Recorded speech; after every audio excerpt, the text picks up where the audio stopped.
Very exciting when there was 11 in our discussions. That was really good. So we have devised in various kind of different wording a phrase that we would like included in the manifesto, and people have signed up to it, and it's just marvellous.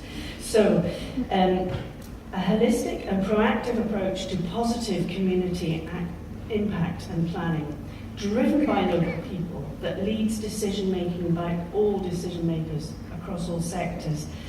And somebody else in our group had slightly different wording which made it clearer, using community impact assessment driven by local people before any decision making that affects community life. So the point was we felt that in the manifesto, sorry, is this too long? Yeah.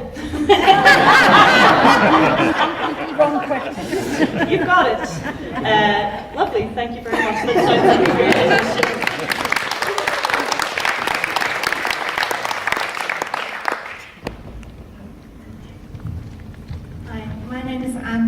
We considered how do we create integrated developments that meet holistic needs of communities, and our manifesto edition relates to the second bullet point of the manifesto, that active engagement must deliver new community powers and budgets, community and regional planning partnerships, and the transparency and the outcomes of local decision making.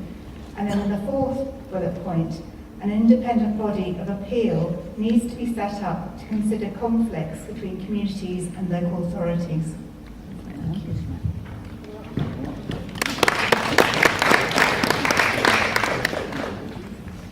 In my group, we were looking at the issue of statistics. So that's the population and demographic changes, it's in there, it's the last bullet put in there. We felt that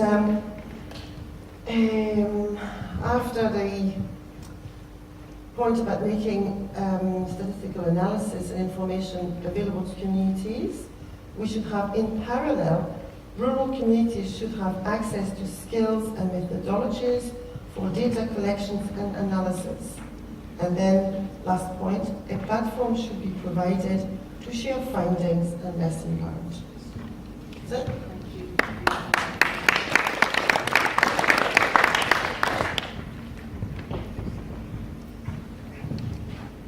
I'm Alison Hall. I did the session on women and land, and there's what do you call the form that you put in for changing the manifesto? The addition form? Yeah, addition form.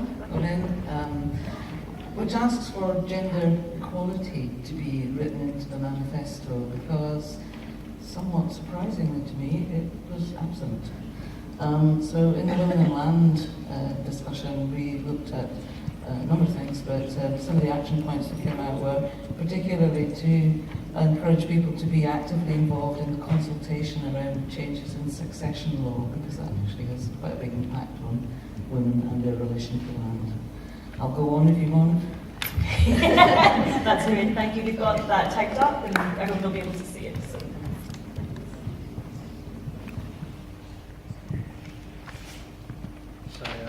Alistair, I was leading the conversation on National Rural Infrastructure Plan development.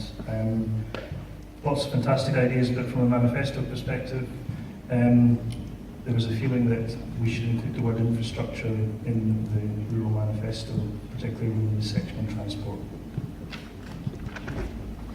I think it's time for one more. Oh, Perfect.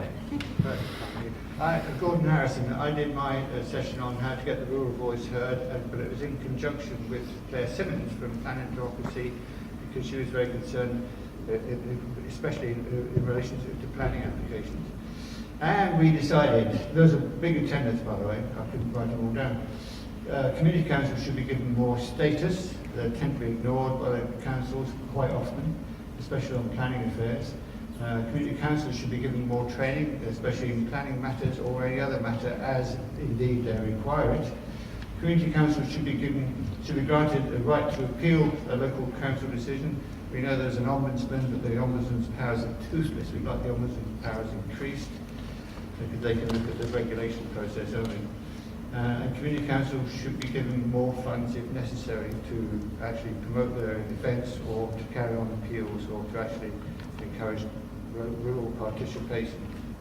I could go on. So that's okay, that's for a manifesto edition that will happen. Well, I've written stuff out there. Great, Yeah. that's perfect. Thank you very much indeed. That's lovely.